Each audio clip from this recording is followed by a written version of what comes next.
In this tutorial, I will show you keyboard shortcut in Adobe Photoshop.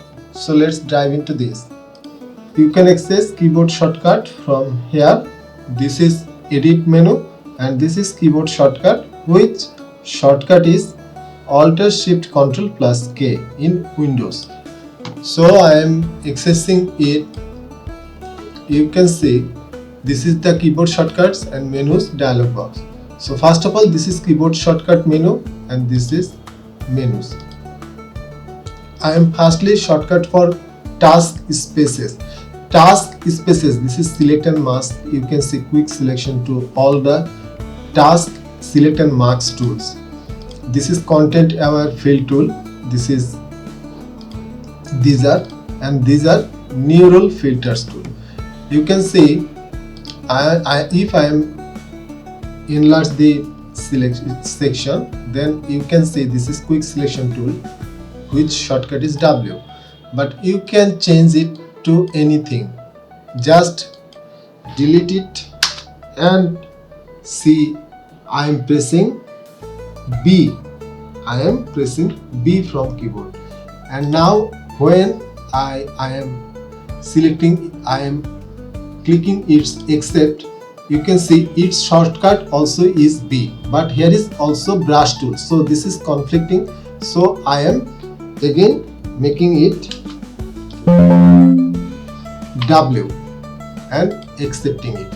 If I click and make it B, you can see I am clicking OK, and this is accepting without any warnings or something. So in this way you can easily change any tools or edit menus keyboard shortcut from here.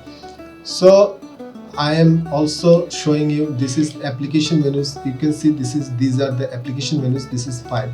You can change anything, Control N, open, Control O. You can actually change any keyboard shortcut. This is panel menus. You can find panel menus. These are the panel menus. So you can easily, here you see here is no keyboard shortcut has been assigned here. So you can add any keyboard shortcut to them as you wish, if you need. If you please consider the tools you frequently use, and you can easily consider the keyboard shortcut to add them. So this is tools. You can see move tool, rectangular tool. These are the tool. You can easily change this from here, and this is task spaces.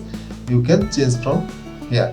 Here is the set. You can see this is Photoshop default set, and you can also select menu. You can turn on and off visibility of the application menus. You can see here all the application menus here. This is file.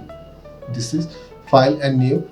If I am turned off the visibility and click OK, now you can see here is no new menu in the file menu options. There is no options in file menu options. So I am again accessing this and go to menus and click and turn on visibility on, and I am accepting it, and you can see now it is menu. In this way you can turn on and off any menus. You can see this is application menus and panel menus. Any menus you can, which you do not use frequently or do not anymore, so you can turn off this. So that was for this quick tutorial. If you like this tutorial, please subscribe this channel. Keep editing.